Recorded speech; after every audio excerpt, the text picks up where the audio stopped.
Muy buenas noches, muy bienvenidos a este espacio de comentarios de derecho administrativo y este canal de YouTube en donde hacemos varias presentaciones o análisis de temas de derecho administrativo en particular, pero también de temas de derecho en general. En esta oportunidad he querido rescatar una pregunta que un colega nos había hecho en uno de los videos live hechos anteriormente. En aquella oportunidad alguien nos decía que por qué no explicamos y hablamos sobre los procedimientos en el contencioso administrativo, los procedimientos judiciales que existen. Y me pareció que era importante poder comentar y conversar de este tipo de procedimientos para dar un somero resumen de explicativo y gráfico, diría yo, de en qué consiste este tipo de procedimientos en el área del derecho administrativo y concretamente en el derecho procesal administrativo. En este sentido, tal vez es necesario dejar en claro que dentro del Código Orgánico General de Procesos, que establece los diferentes procedimientos judiciales que existen en las diferentes materias, porque hay que entender que el Código Orgánico General de Procesos es un código procesal dirigido a todas las materias del derecho que no sean de orden penal. Entonces, en ese sentido, aquí entran todas las materias que, como digo, no son penales. Entonces, en este sentido, hay varios otros procedimientos, pero dentro de la materia contencioso administrativo, concretamente, los que se utilizan son básicamente dos. Y digo básicamente porque podríamos hablar de un tercer procedimiento que, como vamos a ver, no necesariamente es un procedimiento litigioso o contencioso en sí mismo. En primer lugar, hay que decir que el procedimiento, el proceso, más bien el proceso judicial que engloba a todos los procesos contenciosos administrativos, es el procedimiento denominado ordinario. Procedimiento que tiene ciertas fases. Aquí vamos a tratar exclusivamente las fases que tiene este procedimiento, más que nada en la etapa oral, porque deben recordar ustedes y tener presente que todo procedimiento judicial tiene una fase previa. Nuestro procedimiento o nuestro proceso judicial es de orden mixto, en donde hay una fase escrita y una fase oral.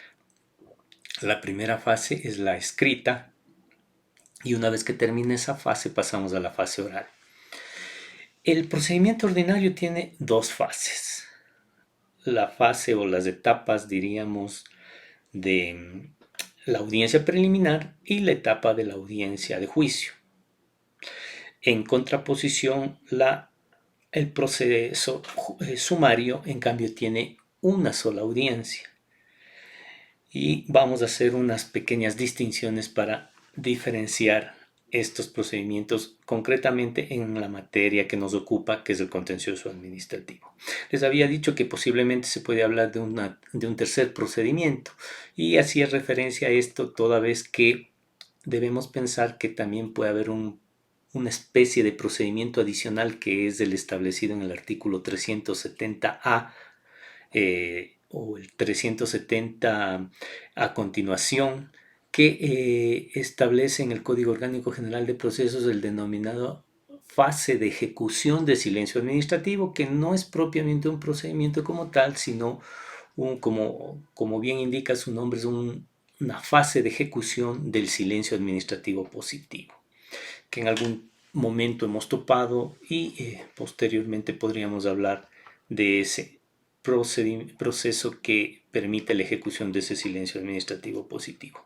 Hoy nos vamos a ocupar exclusivamente de las dos instituciones que son el procedimiento ordinario y el sumario, que son los comunes utilizados en la materia contenciosa administrativa. En primer lugar, debemos decir que casi la mayoría de los procesos judiciales, las acciones contenciosas administrativas, se llevan en procedimientos ordinarios. Estos procedimientos ordinarios eh, en términos generales, como les decía, tiene estas dos audiencias, la preliminar y la de juicio. ¿Qué es lo que pasa en la audiencia preliminar? En la audiencia preliminar básicamente hay tres subfases, digamos, de alguna manera, o tres etapas, en donde en la primera etapa se tratan las decepciones previas y se tratan aspectos de nulidad, es decir, es una fase de saneamiento procesal, en donde se ventilan estas decepciones previas, se las discute, se las prueba y el juez o el tribunal tiene que resolver. En una segunda fase, pasada esta primera, que termina con un autointerlocutorio en la que se establece o se resuelve sobre esas excepciones previas y los aspectos de validez, se pasa a la segunda fase, la misma que da inicio con la fijación del objeto de la controversia, como dice el Código Orgánico General de Procesos. Fijación del objeto que se lo realiza conforme hemos dicho en alguna oportunidad en un video anterior. Una vez hecha la fijación del objeto de la controversia junto con las partes procesales y el juez, se pasa a la fundamentación de los actos de proposición, es decir, es una fase en la que las partes procesales deben presentar su teoría del caso respecto a cada uno de sus actos de proposición, dígase la demanda, dígase la contestación a la demanda. Planteada esta fundamentación, la ley obliga a que exista una etapa de conciliación. Sin embargo, debemos entender que en nuestra materia en concreto, la mayoría de procedimientos son de carácter subjetivo o de plena jurisdicción, en cuyo caso está en discusión la legitimidad o legalidad de un acto administrativo, razón por la cual esta etapa de conciliación es improbable que se lleve a cabo, y más que improbable, es imposible que se lleve a cabo debido a la materia de derecho público que está en juego en un acto administrativo. La legalidad no es un elemento que se pueda someter a transacción. Pero es comprensible que procesos en donde esté en juego, por ejemplo, temas de contratación pública, sea viable que se pueda llegar a una etapa de conciliación, habida cuenta que se debe entender que en un contrato o en la divergencia contractual siempre puede haber un acuerdo de las partes y por tanto puede haber una transacción. Terminada esta segunda fase, la audiencia preliminar culmina con la fase que se denomina admisibilidad de prueba, la misma que da inicio con cada una de las partes procesales anunciando la totalidad de sus pruebas y mencionando rápidamente cuál es la utilidad, pertinencia y conducencia de esos medios probatorios, para que inmediatamente el tribunal pueda emitir un auto interlocutorio en donde resuelve cuáles pruebas son admitidas y cuáles pruebas no son admitidas. Terminado esta fase, el tribunal hace la convocatoria a audiencia de juicio. Y la audiencia de juicio, una vez que se convoca esa audiencia de juicio, da inicio con ciertas partes esenciales. La primera parte, que son los alegatos iniciales, en medio la práctica de la prueba y después los alegatos finales. En la primera parte, que son los alegatos iniciales, las partes procesales deben presentar al juez la teoría del caso, haciendo mención sobre todo a los aspectos probatorios de su teoría del caso, a los aspectos fácticos, y de esa manera poder pasar a la práctica de la prueba, que se entiende que con dicha práctica se va a sustentar la parte fáctica y probatoria de su teoría del caso, junto con los elementos normativos que pasan al alegato final, en donde se unen los tres elementos: la parte probatoria, la parte normativa y esta parte que mencionábamos de todo lo que significa las pruebas que fueron practicadas, es decir, el elemento probatorio.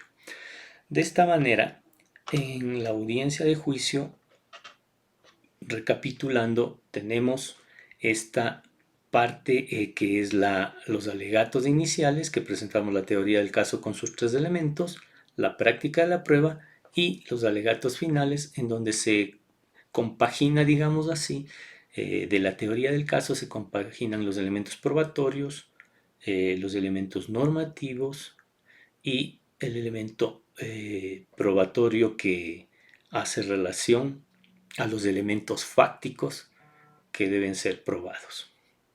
Dicho esto, vamos a hacer un comparativo con el procedimiento sumario. El procedimiento sumario en el Código Orgánico General de Procesos está establecido en el artículo 333. Básicamente, los elementos diferenciadores con el ordinario es que en este tipo de procesos judiciales no cabe la reforma de la demanda y solo puede plantearse reconvención conexa. Esos son los elementos que lo diferencian de el procedimiento ordinario en materia contencioso administrativo. Alguien puede pensar que también la diferencia está en el tiempo para poder contestar la demanda. Sin embargo, debemos recordar que después de una reforma que se realizó al Código Orgánico General de Procesos, en el artículo 332, que es el que estamos comentando, se dejó en claro que el término para que contesten las entidades públicas, y normalmente las entidades públicas son las que contestan la demanda en los procesos contenciosos administrativos, las entidades públicas tienen el término para contestar de 30 días, es decir, al igual que en el procedimiento ordinario, de ahí que en materia contenciosa administrativa esta no sea una diferencia con el proceso ordinario. Entonces, este procedimiento sumario, como decíamos, se lo realiza en una sola audiencia. En esa sola audiencia, yo diría que se resumen todo lo que habíamos dicho respecto a las dos audiencias del procedimiento ordinario.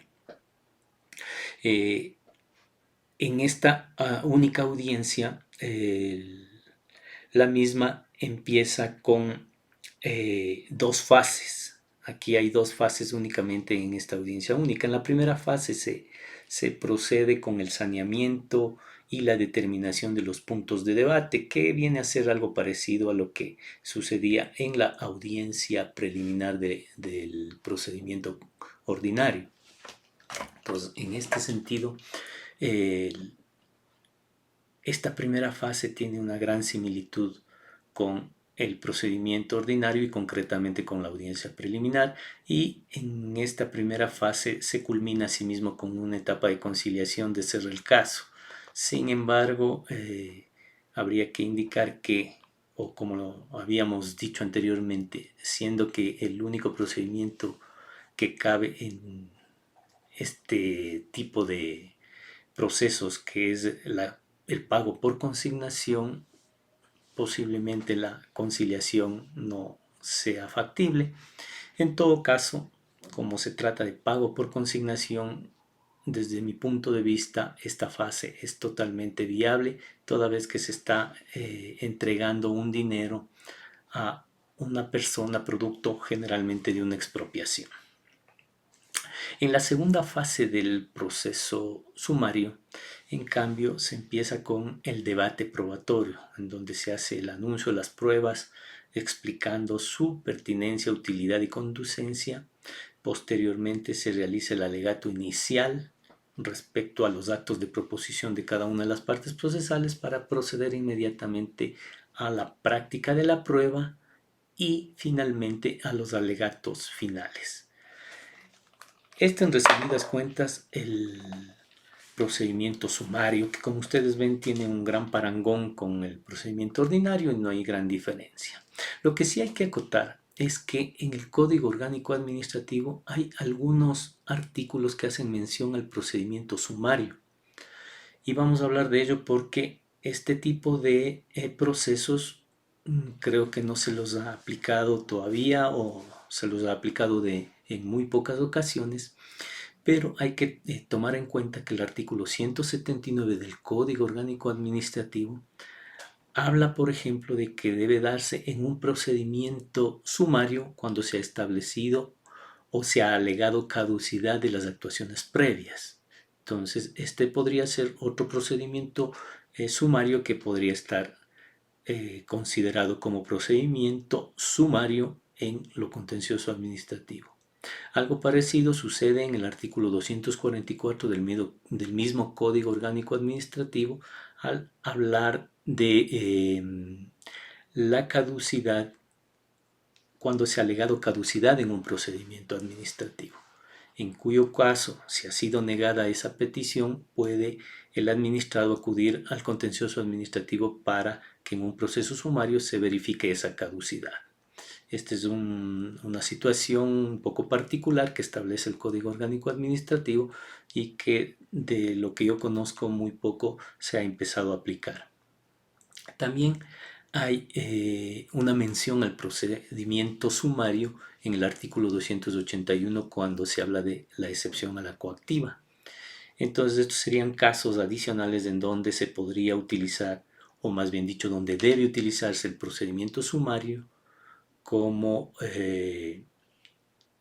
proceso que permita llevar adelante la discusión judicial. Y otro de los puntos que quiero topar en este tema del sumario es que el artículo 332, numeral 9, menciona que en procedimiento sumario también se discutirá el precio producto de la expropiación. Y ahí hay al momento una gran disyuntiva, porque si analizamos el artículo 58.2 de la Ley Orgánica del Sistema Nacional de Contratación Pública, vamos a ver que cuando se habla de expropiación se dice que la discusión del precio o del justo precio solamente se puede hacer cuando se impugna el acto administrativo de expropiación. Es decir, cuando hay la impugnación al acto administrativo se puede discutir el justo precio. Ergo, solamente cuando hay acción subjetiva cabría discutir el justo precio. Y en consecuencia, ese procedimiento tiene que ser ordinario, porque es una acción subjetiva. Sin embargo, en el numeral 9 de este artículo 332 se dice que es sumario la discusión del justo precio. Yo creo que ahí hay una gran contradicción que posiblemente en términos jurisprudenciales debería la Corte Nacional de Justicia dilucidar el mismo. Estas a breves rasgos las distinciones que existen en estos dos procedimientos, que les puede ayudar a tener claro el manejo de cada una de las causas o cada una de la casuística que tengan en sus manos para poder determinar qué tipo de procedimiento debe aplicarse. Hay que tomar muy en cuenta que al hablar del procedimiento sumario hay estas particularidades, sobre todo en el Código Orgánico Administrativo, que debemos tomar muy en cuenta y que al momento yo creo que no se las ha analizado con profundidad, pero que son de importancia capital en el derecho procesal administrativo. Creo que estos elementos les puede ayudar a tener una diferenciación de los procedimientos, además de darles una visión general de cómo se debe conducir como abogado defensor en las etapas procesales de cada uno de ellos. Con estos aspectos mencionados quiero despedirme agradeciéndoles nuevamente. Muchas gracias.